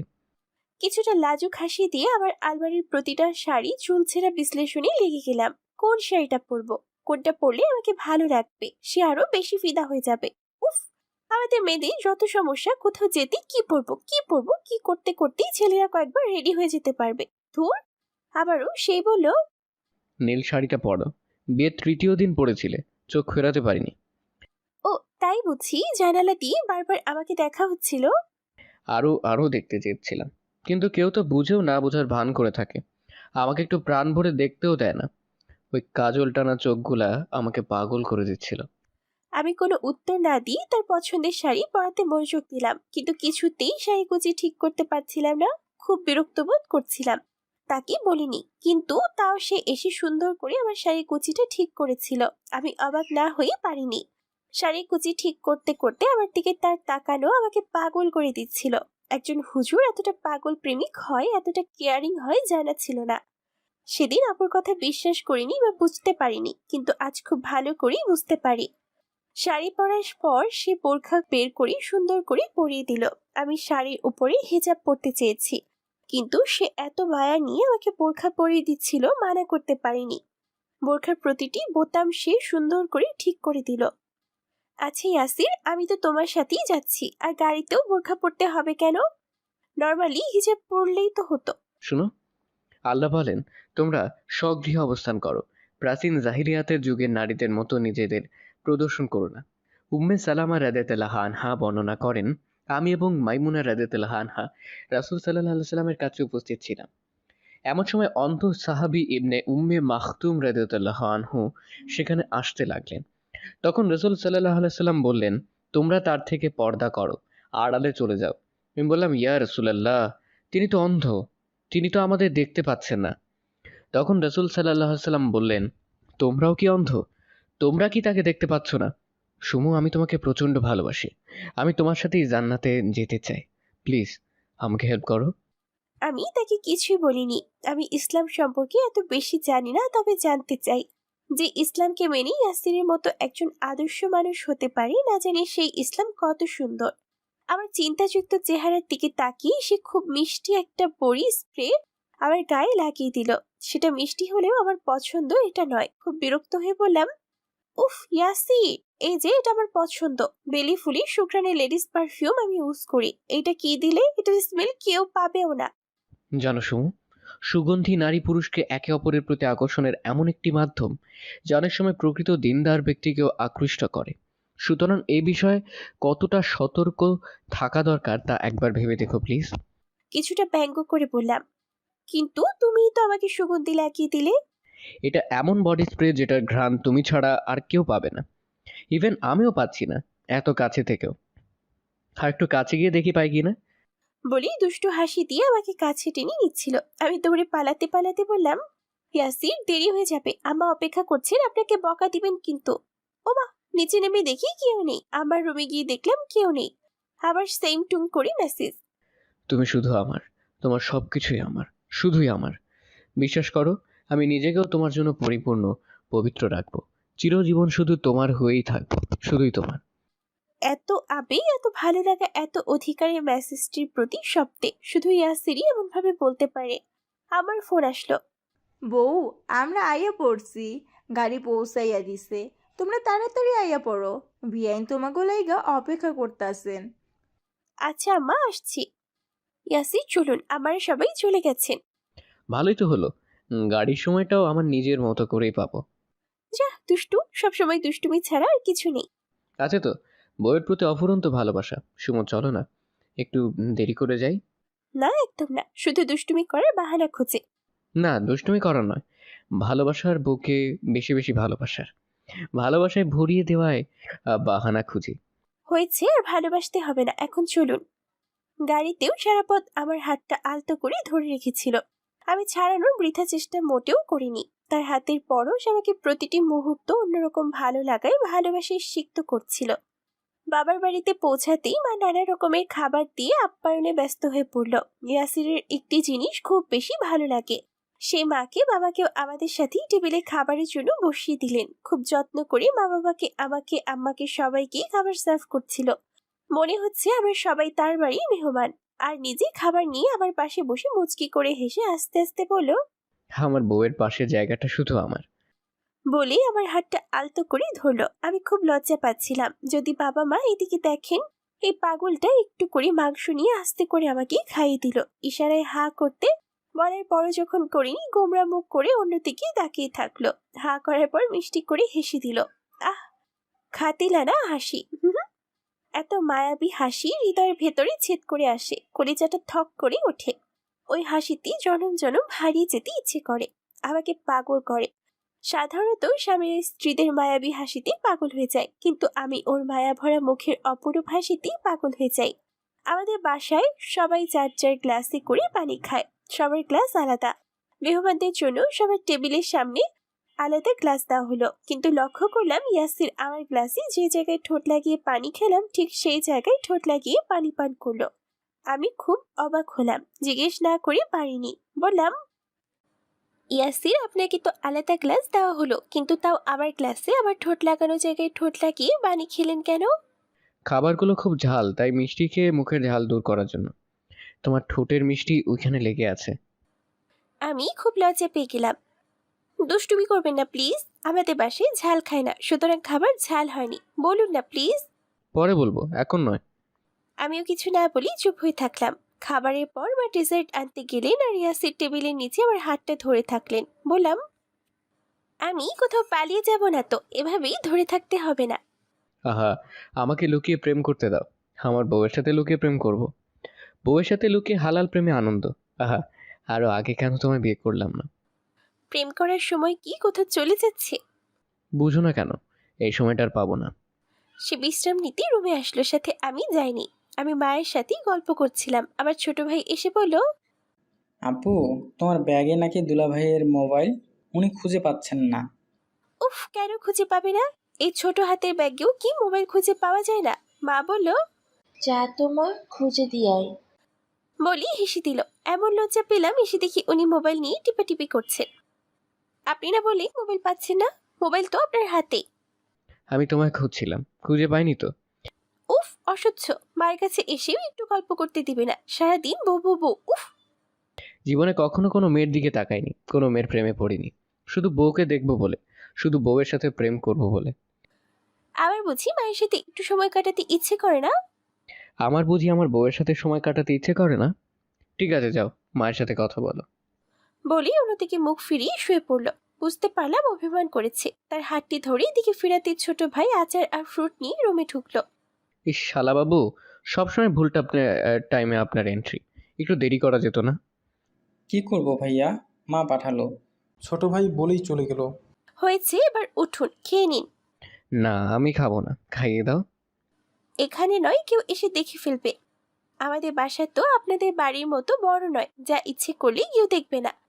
রুমের সামনে দিয়ে সবাই এই রুম থেকে ওই রুমে যায়। সে এক লাফে উঠে দরজা বন্ধ করে দিল। এবার খাইয়ে দাও, আগে আমি দিচ্ছি। সে একটা কমলের কোয়া নিয়ে খুব যত্ন করে পরিষ্কার করে আমাকে খাইয়ে দিচ্ছিল। আমি বড় হা করে পুরোটা নিতেই সে অর্ধেক থেকে নিয়ে নিজে খেয়ে ফেললো। আমি লজ্জা পেয়ে বললাম, অর্ধেক করে করে খেতে হবে কেন? পুরোটা আপনি খান আর একটা আমি খাবো। কারণ হজরত আয়েশা রাদিয়াল্লাহু আনহা যে গ্লাসে করে পানি পান করতেন, আল্লাহ রাসূল সাল্লাল্লাহু আলাইহি সাল্লাম ঠিক প্রিয় সহধর্মিনীর ঠোঁট লাগা অংশে ঠোঁট লাগিয়ে পানি পান করতেন। যখন আয়েশা রাদিয়াল্লাহু আনহা মাংস খেতেন, তখন আল্লাহ রাসূল সাল্লাল্লাহু আলাইহি সাল্লাম আয়েশা রাদিয়াল্লাহু আনহা হতে মাংসটা টান দিয়ে নিয়ে নিতেন, এবং ঠিক আয়েশা রাদিয়াল্লাহু আনহা যে দিকটায় ঠোঁট লাগিয়ে খেয়েছেন, একই স্থান থেকে তিনি সাল্লাল্লাহু আলাইহি সাল্লামও খাওয়া শুরু করতেন। ও, এই জন্য বুঝি পানিও এভাবে খেয়েছিলেন? আমার বউটাকে ভালোবাসা হলো, প্রিয় নবী সাল্লাল্লাহু আলাইহি সাল্লামের সুন্নত পালনের জন্য সওয়াবও হলো। এবার খাইয়ে দাও, নয়তো খাবো না। বলি সে আমার দিকে পরিপূর্ণ দৃষ্টি দিয়ে তাকালো। আবার বলল, প্রিয় নবী সাল্লাল্লাহু আলাইহি সাল্লামের সুন্নত মতে আরো অনেক সওয়াবের কাজ আছে, কিন্তু করব। বলি আমার উত্তরের অপেক্ষা না করে আমার কোলে শুয়ে পড়ল। উফ, খুব লজ্জা পেয়ে বললাম, এটাও বুঝি নবী সাল্লাল্লাহু আলাইহি সাল্লামের সুন্নত নাকি আপনার ইচ্ছা? আলবত প্রিয় নবী সাল্লাল্লাহু আলাইহি সাল্লামের সুন্নত আমার ইচ্ছাও। আল্লাহ রাসূল সাল্লাল্লাহু আলাইহি সাল্লাম প্রায় সময় উম্মুল মুমিনিন খাদিজা রাদিয়াল্লাহু আনহা এর কোলে মাথা রাখতেন, এবং তার মৃত্যুর পর আয়েশা রাদিয়াল্লাহু আনহা এর উরুর উপর মাথা রেখে শুতেন। যখন আয়েশা রাদিয়াল্লাহু আনহা ঋতুবর্তী অবস্থায় উপনীত হতেন, তখন তিনি সাল্লাল্লাহু আলাইহি সাল্লাম তার উরুর উপর শুয়ে কোরআন তেলাওয়াত করতেন। এভাবেই তাকাবেন না, আমার লজ্জা করে খুব। দেখি লজ্জা কিভাবে করে। আমি তাকে থামিয়ে দিয়ে একটু দূরে সরে যাওয়ার চেষ্টা করতে ব্যর্থ হলাম। সে নিজের কাছে টেনে নিল। আমার ছোট ভাই দরজা নক করলো। আমি খিলখিল করে হেসে দিলাম। সে মুচকি হাসি দিয়ে আমাকে ছেড়ে দিল। দরজা খুলে দেখি আমার বেস্ট ফ্রেন্ড তাসিন এসেছে। আসসালামু আলাইকুম, এতক্ষণ তোর আসার সময় হলো? বলিস না দোস্ত, জ্যামে আটকা পড়েছিলাম। আচ্ছা চল হুজুরদোলা ভাইয়ের সাথে কথা বলে আসি। ভাইয়া কেমন আছেন? সে সালাম দিয়ে বলল, আলহামদুলিল্লাহ। আপনি ভালো তো? তাসনি ইয়াসিরের সাথে অনেক কথাই বলল, কিন্তু ইয়াসির একটি বারের জন্য ওর মুখের দিকে তাকায়নি, এমনকি আমার কাছ থেকেও নিরাপদ দূরত্ব বজায় রাখলো। আমি ভেতরে ভেতরে খুব হাসছিলাম, কিছুটা বিরক্তও হলাম। মেয়েদের প্রতি এত লজ্জা কেন? ভাবখানা এমন, আমি ভাজা মাছটি উল্টে খেতে জানি না, কিন্তু আমার সামনে এত রোমান্স কোথা থেকে আসে? আমার বান্ধবী যাওয়ার সময় আমাকে আড়ালে ডেকে বলো, সুমু, তুই এর সাথে কিভাবে সারা জীবন কাটাবি? তুই সবসময় একজন রোমান্টিক হাজবেন্ড চেয়েছিলি, কিন্তু ইনি তো নিজের বউয়ের কাছে আসতেও লজ্জা পায়। তোদের মধ্যে আদৌ কি কোনো ভালোবাসার সম্পর্ক গড়ে উঠবে? তোর বিয়েও যদি হুজুরের সাথে হয় তাহলে বুঝবি হুজুরা কেমন। হুজুরা রোমান্টিক, তবে তাদের রোম্যান্স শুধু বউয়ের সামনে, তারা অন্য কারোর সামনে এবং অন্য কারোর সাথে রোমান্টিক হয় না, শুধু বউয়ের সামনেই হয়। ও তুই বুঝবি না। সে এক প্রকার রাগ করেই চলে গেল। রুমে এসে ইয়াসিরকে বললাম, আমার বান্ধবীর দিকে একবার তাকিয়ে কথা বলি কি এমন ক্ষতি হতো? ও একটু খুশি হতো আর কি। সুমু জানো, কোরআনে আছে মুমিনদেরকে বলুন তারা যেন তাদের চক্ষুকে অবনত রাখে এবং তাদের লজ্জাস্থানের হেফাজত করে। এটাই তাদের জন্য পবিত্রতম পন্থা। তারা যা করে নিশ্চয়ই আল্লাহ সে বিষয়ে সম্যক অবহিত। আর মুমিন নারীদের বলুন তারা যেন তাদের চক্ষুকে অবনত রাখে ও তাদের লজ্জাস্থানকে হেফাজত করে। অন্য এক আয়াতে আছে, হে নবী স্ত্রীগণ, তোমরা অন্য নারীদের মতো নও, ইহুদি খ্রিস্টান। তোমরা যদি আল্লাহকে ভয় পাও তবে বিনম্র হয়ে কথা বলো না, যাতে যাদের মাঝে পুরুষত্ব আছে তারা তোমাদের প্রতি আকৃষ্ট হয়। বরং তোমরা স্বাভাবিক কথা বলো এবং তোমরা অবস্থান করো স্বীয় বসবাসের গৃহে। হাদিসে এসেছে, নবী সাল্লাল্লাহু আলাইহি সাল্লাম বলেছেন, যখন কোনো বেগানা মহিলার উপর হঠাৎ দৃষ্টি পড়ে যায় তখন সাথে সাথে দৃষ্টি ফিরিয়ে নিবে, দ্বিতীয়বার আর দৃষ্টি দিবে না, কারণ প্রথম দৃষ্টি তোমার আর দ্বিতীয় দৃষ্টি শয়তানের। বুঝতে পারছো? তাছাড়া পরনারীর দিকে দৃষ্টি দিলে শয়তান ওই নারীকে আমার চোখে সুন্দর বানিয়ে দিবে, ফলে আমার কাছে নিজের স্ত্রীর চেয়ে অন্য মহিলাকে বেশি ভালো লাগবে। আমাদের মধ্যে অশান্তি শুরু হবে, প্রতিনিয়ত ঝগড়া হবে। শয়তান সবচেয়ে বেশি খুশি হয় স্বামী স্ত্রীর মধ্যে ঝগড়া লাগিয়ে দিতে পারলে। জানো তো, আমি শুধু তোমাকে ভালোবাসতে চাই।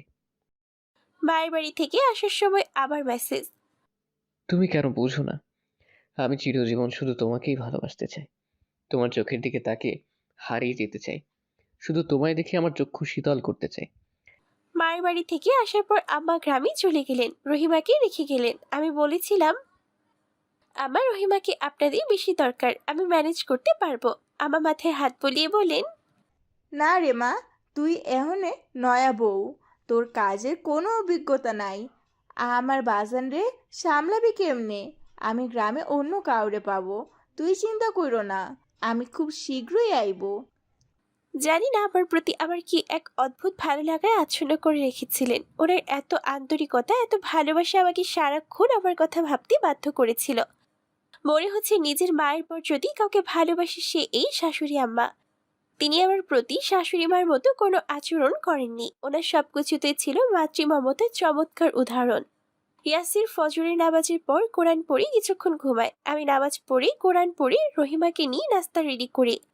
এতদিন আমার ছিল কোনো টেনশন ছিল না। মা চলে যাওয়ার পর থেকেই লক্ষ্য করলাম আমি নাস্তা রেডি করি ইয়াসিরকে ঘুম থেকে ডাকতে আসলি ইয়াসির আগে থেকেই উঠে সুন্দর করে বিছানা গুছিয়ে দিচ্ছে। আর রাতে ঘুমানোর সময় তিনি বিছানা গুছিয়ে মশারি টাঙিয়ে দিতেন, আরো বিভিন্ন টুকটাক এটা সেটা করে দিত। আমি একদিন অবাক হয়ে তাকিয়ে থাকলাম। সে আমায় দেখে বলল, কি দেখো গো, এভাবে দেখছো কেন? আচ্ছা ইয়াসির, রহিমা থাকার পরও কেন আপনি আমায় হেল্প করেন? বেশিরভাগ পুরুষই তো স্ত্রীকে হেল্প করতে নিজের আত্মসম্মানই লাগে। যে স্বামীরা হেল্প করে তাদের পাতাইম্মা বা বউয়ের গোলাম বলে। আচ্ছা, যারা এই শব্দটা ইউজ করে তারা কি প্রিয় নবী সাল্লাল্লাহু আলাইহি সাল্লামের চেয়ে বেশি উপযুক্ত? মানে বুঝলাম না। বলতেছি, হযরত আসওয়াদ রাদিয়াল্লাহু আনহু বলেন, আমি আয়েশা রাদিয়াল্লাহু আনহাকে জিজ্ঞেস করলাম, রাসূলুল্লাহ সাল্লাল্লাহু আলাইহি সাল্লাম ঘরে কি কাজ করতেন? তিনি বলেন, রাসূলুল্লাহ সাল্লাল্লাহু আলাইহি সাল্লাম ঘরের কাজে ব্যস্ত থাকতেন, অর্থাৎ গৃহস্থালির কাজে পরিবার পরিজনের সহযোগিতা থাকতেন। যখন নামাজের সময় হতো নামাজে চলে যেতেন। বুঝেছি জনাব, আলহামদুলিল্লাহ আমি আপনাকে পেয়েছি। উফ, হুট করে এসেই পিছনে জড়িয়ে ধরবে, হুট করে এসেই ভালোবাসার পরশ বুলিয়ে দিবে। খুব লজ্জা পেয়ে যাই। আবার কি যে ভালো লাগতো।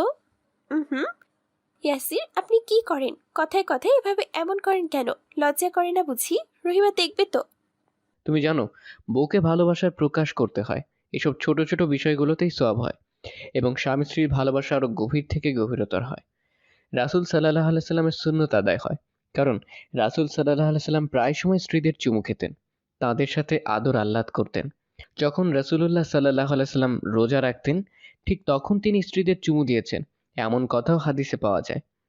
আমি খুব লজ্জা পেয়ে বললাম, আচ্ছা আর বলতে হবে না। কিছুদিন পর গ্রামের বাড়িতে যাই। গ্রামে যাওয়ার পর কিছুক্ষণ পর পর খুব বমি হচ্ছিল। ভাবলাম খাওয়া দাওয়া বেশি হয়ে গেছে, তাই হজমে সমস্যা হচ্ছে। কিন্তু এমন এক অবস্থা হচ্ছে, ইয়াসিরের গায়ের ঘ্রাণটাও অসহ্য লাগছে। ইয়াসিরের গায়ের ঘ্রাণ আমার কাছে দুনিয়ার সবচেয়ে প্রিয় সুগন্ধি। ও বাসায় আসার সাথে সাথে অনেক দূর থেকে ঘ্রাণটা আমার নাকে চলে আসে। বুঝতে পারি আমার সাহেব বাসায় এসেছেন। এই মুহূর্তে সেই ঘ্রাণটা অসহ্য মনে হচ্ছে। বেশ কয়েকবার বমি হওয়ার পর ইয়াসির আম্মাকে জানাতে চেয়েছি বারবার, কিন্তু আমি নিষেধ করি। শুধু শুধু আম্মা টেনশন করবে, সে খুব ভয় পেয়ে যায়। একটু চেষ্টা করে আমার মাথায় বসে সান্ত্বনা দেওয়ার জন্য, কিন্তু কিছুতেই বসতে পারে না। আমি ঘুমালে হাতটা ধরে থাকে। সে তো জানি না আমি ঘুমাইনি। আমি চোখ বন্ধ করে চুপ হয়ে আছি, ওকে একটু সুযোগ দেওয়ার জন্য, যেন সে একটু আমার পাশে বসে আমার হাতটা ধরতে পারে। কিন্তু তাও পারলাম না, বমি করে দিলাম, প্রচন্ড বমি। তার কাপড় বিছানা সব নষ্ট। আমার খুব চিন্তা হলো সে রাগ করবে না তো। বলেই দিলাম, ইয়াসির রাগ করেছেন? আমি ধৈর্য ধরতে পারিনি। ওয়াশরুমে যাওয়ার আগেই বমি চলে আসলো, কি করব? কিছুই করতে হবে না, আমি আছি তো। আর মুখটাকে এত অপরাধী করে রেখেছো কেন? বমি করা কি অপরাধ? পাগলি কোথাকার। বলেই বিছানা পরিষ্কার করলো। নিজে গোসল করে সবকিছু ধুয়ে আসলেন, অথচ বাড়িতে রহিমা আছে, কিন্তু তাও রহিমাকে না ডেকে নিজেই সব পরিষ্কার করলেন। আমার ক্লান্ত চেহারা সহ্য করতে না পেরে শত নিষেধ সত্ত্বেও আমাকে ডেকে নিয়ে আসলেন। আম্মা আমাকে দেখি সব জানার পর মুচকি হাসি দিয়ে বললেন, ইয়াসির, যা তো বাজান, দোকান থেকে মিষ্টি লই আয়। সবারই মিষ্টি খাইতে দে। আর বউয়ের লেগে বউয়ের পছন্দের রসমালাই লইয়া আয়। তারপর বউরে ডাক্তারের কাছে লইয়া যা। ইয়াসির খানিকটা অবাক আর কিছুটা রাগ করে বলল, কি যে বলো না, সুমু বমিতে নিঃশেষ হয়ে যাচ্ছে আর তোমার তাকে রসমালাই খাওয়ানোটাই বেশি হয়ে গেল। সুমুর রসমালাই খেতে ইচ্ছে হলে আগে ডাক্তারের কাছে নিয়ে যাব, তারপর রসমালাই। আম্মা আবার খিলখিল করে হেসে বললেন, বাজান, এই সময় এমন বমি একটু তো হয়। বইয়ের লাইগা আচার নিয়ে আসিস। এখন তো বড়ইয়ের মৌসুম। কাল বাজার থেকে বড়ই নিয়ে আসিস। কি বলো মা? আচার খেলে আরো বমি হবে তো। আমিও বুঝতে পেরে মুচকি মুচকি হাসছি। ইয়াসির এবার বিরক্ত হয়ে বলল, সুমু এত বমির পরও তুমি হাসতেছো, এখানে কি হচ্ছে কেউ কি আমাকে বলবে? আম্মা আবার হেসে বললেন, মারে, তুই বল। এই পাগলটারে আমি তোর শ্বশুরকে দিয়া মিষ্টি আনাইতাছি। সুমু, আমাকে এত রহস্যের মধ্যে রেখো না প্লিজ, কি হয়েছে বলো। আরে পাগল, এখনো বুঝতে পারছেন না? আপনি বাবা হতে চলেছেন। ইয়াসির চোখ বড় বড় করে কতবার যে আলহামদুলিল্লাহ বললো জানি না। সুমু, তুমি আমাকে জীবনের সবচেয়ে বড় খুশি দিয়েছে আল্লাহর ইচ্ছায়। বলো, তুমি কি চাও? তুমি যা চাইবে তাই পাবে। সময় হলে চেয়ে নিব। না, এক্ষুনি চাও, যেটাই চাও সেটাই দিব। দেবেন তো? ভেবে নিন, পস্তাবেন না কিন্তু। দেখোই না, পস্তাই না খুশি হই। আচ্ছা বলবো, এখন আপাতত একটা ছেলে চাই। আমার ছেলের নাম রাখবো আম্মার। না, আল্লাহ যেটা দেন সেটাতেই আলহামদুলিল্লাহ। কারণ আল্লাহ যেটাই দেন ছেলে বা মেয়ে সেটাতেই অবশ্য আমাদের জন্য মঙ্গল। কারণ আল্লাহ বলেছেন, নভমণ্ডল ও ভূমণ্ডলের রাজত্ব আল্লাহর জন্য।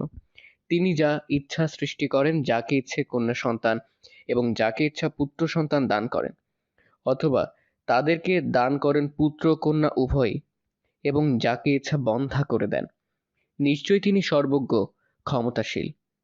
তাহলে কন্যা সন্তান বা সন্তান না হওয়ার জন্য আমাদের সমাজ স্ত্রীদের কেন দায়ী করে? জানে না বলেই। ওরা জানে না কন্যা সন্তান আল্লাহর পক্ষ থেকে কত বড় নিয়ামত। বুঝেছি। আম্মা খাবার নিয়ে আসলেন, বাদামের হালুয়া আর অনেক ফ্রুটস, সেই সাথে ফ্রুট জুস। বলেন, যা, বউরে খাওয়াই দে। বউ বমি কইরা কাহিল হইয়া পড়ছে। ইয়াসির আস্তে করে বলেন, হুম, আমি তো খাইয়ে দিব। এখন তো দুইজনকে খাওয়ানোর দায়িত্ব আমার, কিন্তু আমার রানী তো আমার কাছে যাওয়াটাও সহ্য করতে পারছে না। মা চলে গেল। বেচারা ইয়াসির কতই না কষ্ট পাচ্ছে। সে খুব করে চাচ্ছে আমাকে খাইয়ে দিতে, কিন্তু সে তো কাছেই আসতে পারছে না। মনটাই খারাপ হয়ে গেল। আবার তাকে ফ্লোরে ঘুমাতে হবে। সোফায় বসা অবস্থায় বলল, কি মন খারাপ করেছো কেন? টেনশন করো না, আমি তো আছি। কিন্তু ইয়াসির, আপনি তো কাছেই আসতে পারছেন না। এসব ঠিক হয়ে যাবে। আমার প্রেগনেন্সি এত মারাত্মক ছিল, বিছানা থেকে উঠতে পারতাম না, কিছু খেতে পারতাম না, শুধু স্লাইনের উপরেই ছিলাম। প্রায় 3 মাস ইয়াসিরের গায়ের ঘ্রাণ সহ্য করতে পারিনি। প্রায় 3 মাস পর ইয়াসির একটু একটু করে আমার কাছে আসতে শুরু করেছে। ইতিমধ্যে আম্মা সহ আমরা গ্রাম থেকে চলে এসেছি। সেদিন আবার মেসেজ আসলো, খুব সুন্দর মেসেজ। মানুষের জীবনটা বড়ই অদ্ভুত। জীবনের কোনো এক গতিতে সে কখন কাকে কিভাবে ভালো লেগে যায় বুঝে উঠতেই পারি না। সেই ভালো লাগা নীল জ্যোৎস্নাকে হার মানায় উড়ন্ত প্রজাপতির সৌন্দর্যকে, ভালোবাসায় অপছন্দকে, ভালো লাগায় ভয়ঙ্কর গভীর রাতের নিস্তব্ধতাকে, কখনো ঝলমলে রৌদ্রোজ্জ্বল ভোরকেও বিরক্তিতে ঢেকে দেয়। বিরক্তি আসে ঝুম বৃষ্টিতে, প্রকৃতির ঝংকার যখন শুধু বৃষ্টির শব্দই শোনা যায়। ভালো লাগা ভালোবাসায় সব কিছু বদলে যায়, একদম সবই। ভালোবাসি, ভালোবাসি। মেসেজটা পড়ি হঠাৎ করে মাথায় আসলো, এসব তো আমার আর ইয়াসিরের সাথেই হচ্ছে বিয়ের পর থেকে। আমরা একে অপরের ভালো লাগা মন্দ লাগাকে এভাবে নিজেদের সত্তার সাথে মিশিয়ে নিয়েছি। আসলে মিশিয়ে নিয়েছি বলেই ভুল হবে, মিশে গেছে আপনা আপনি। যেমন ভাবি ইয়াসিরের আমাকে ভালো লাগা কি নিজের ভালো লাগায় রূপান্তরিত হয়েছে, আমারও ইয়াসিরের মন্দ লাগাগুলো নিজের অপছন্দে রূপান্তরিত হয়েছে। এই নীলক্ষেত তো অবশ্যই ইয়াসির, কিন্তু আমি ওনার মুখ থেকেই শুনতে চাই। আমিও রিপ্লাই দিলাম, কে আপনি? কেন আমার সাথে লুকোচুরি খেলছেন? তুমি কি সত্যি বুঝো না আমি কে? বুঝতে চাই, জানতে চাই। মেসেজটা ভালো করে পড়ো, বুঝতে পারবে, জানতে পারবে। মেসেজেই আছে আমি কে। মেসেজের এত জটিল ভাষা আমি বুঝতে চাই না। আমি আপনার কাছ থেকেই জানতে চাই, আপনি কে? খাটের সাইড ড্রয়ার খোলো, কিছু একটা পাবে। সাইড ড্রয়ার খুলে একগুচ্ছ রজনীগন্ধার সাথে একটা খাম হাতে নিয়ে হৃদস্পন্দ দ্বিগুণ তিনগুণ হারে বেড়ে যেতে লাগলো। খামে একটা চিরকুট। ভালোবাসি তোমায়, যেমনভাবে তুমি ভালোবাসতে রজনীগন্ধাকে। রজনীগন্ধার প্রতিটি স্টিক সুন্দর, যদি একগুচ্ছ একসাথে নেওয়া। এই সৌন্দর্য সব কিছুকেই হার মানায়। যেমন তুমি, আমি আলাদাভাবে সুন্দর, কিন্তু আমরা দুইজন মিলে পরিপূর্ণ। দিনের পরিপূর্ণতা, এই পরিপূর্ণতার সৌন্দর্য পৃথিবীর সব সৌন্দর্যকে হার মানায়। তোমার ভালো লাগা তোমার জন্য অধীর আগ্রহে অপেক্ষায়। হ্যাঁ, রজনীগন্ধা আমার প্রিয় ফুল। আমি চেয়েছিলাম বাসর রাতে আমাকে খুব রোমান্টিক কেউ একগুচ্ছ রজনীগন্ধা গিফট করবে, কিন্তু আমার বাসর রাতে সেরকম কিছু হওয়ার মতো পরিস্থিতি ছিল না। আমি যে তাকে খুব আনস্মার্ট আনরোমান্টিক কেউ মনে করেছিলাম, কিন্তু তিনি আমাকে রজনীগন্ধা কেন দিলেন এই মুহূর্তে? ইয়াসির কোথায়? এটা তারা কি বোঝাতে চেয়েছেন? এসব ভাবতে ভাবতে আবার মেসেজ কিছু বলো। রিপ্লাই দিলাম, কি করব, আপনি কোথায়? মেসেজে ক্লু দেওয়া আছে তো। মেসেজে ক্লু। আবার পড়লাম, তাহলে ইনি নিচে বাগানে। রজনীগন্ধা আবার বিয়ের কিছুদিন পর বাগানে লাগানো হয়েছে। যখন ইয়াসির রজনীগন্ধার গাছগুলো দেখাচ্ছিল বেশ লাগছিল, আর ইয়াসিরকে এত সুন্দর লাগছিল, এক অন্যরকম ভালো লাগা। সবুজের মাঝে এক দীর্ঘদেহী শুভ্র ব্যক্তিত্ব সম্পন্ন পুরুষ। ভেবেছিলাম হয়তো এমনিতেই লাগাচ্ছে, কিন্তু আমার পছন্দকে সামনে রেখে লাগাবে ভাবতেই পারিনি। নিচে নামতেই আবার খুব সুন্দর একটা গিফট বক্স, তাতে সাইমুমের একটা বই, ধ্বংস টাওয়ার। বইয়ের সাথে একটা চিরকুট। আমি প্রতীক্ষায় আছি, আমাদের অংশের, আমাদের ভালোবাসার চিহ্নের, যেভাবে প্রতীক্ষা করি সাইমনের প্রতিটি পর্বের জন্য। উফ, আবার রহস্য। যদিও আমি রহস্য উপন্যাস পড়তে প্রচন্ড ভালোবাসি, কিন্তু এই মুহূর্তে রহস্য ভালো লাগছে না মোটেও। ধুর, আমি এতদিনে সাইমুম সিরিজের এই বইটি পর্যন্ত পড়েছি, যেখানে গল্পের নায়িকা মারিয়া জোসেফাইন প্রেগনেন্ট। আমি মেসেজ দিলাম, কিন্তু আপনি কোথায়? উফ, তুমি মেসেজ পড়ো না। আবার ক্লু। উফ, এখানে তো আমি কোনো ক্লুই পাচ্ছি না। এখানে আবার বই কেন? ভাবতে ভাবতে মাথায় আসলো ইয়াসির কি স্টাডি রুমে।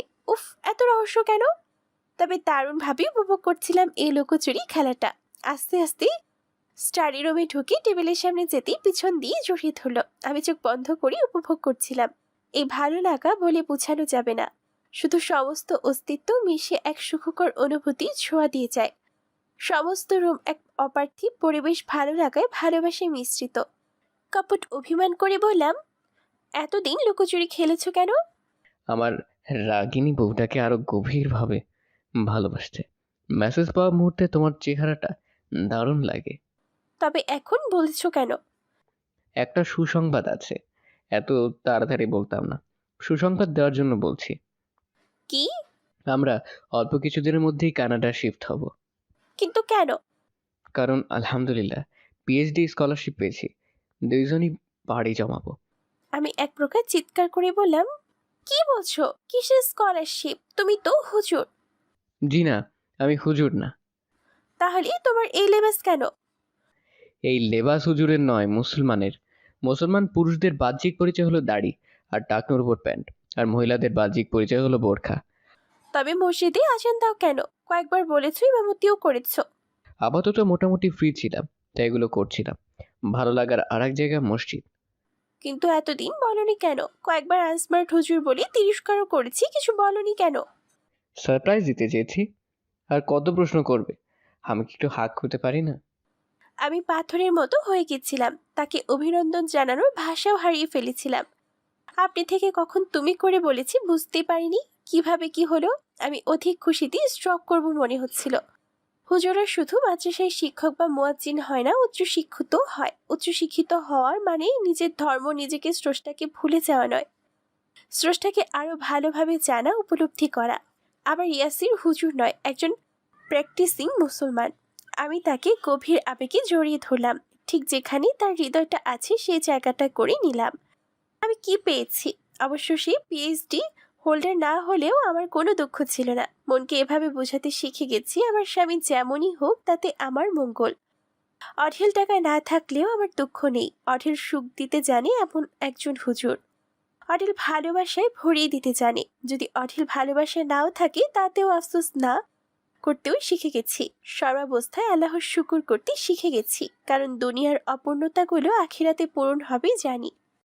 আপনাকে বলছি, নিয়মিত রোমান্টিক ভালোবাসার গল্প পেতে আমাদের গল্পের শহর চ্যানেলটি সাবস্ক্রাইব করে পাশে থাকা বেল আইকনটি বাজিয়ে দিন।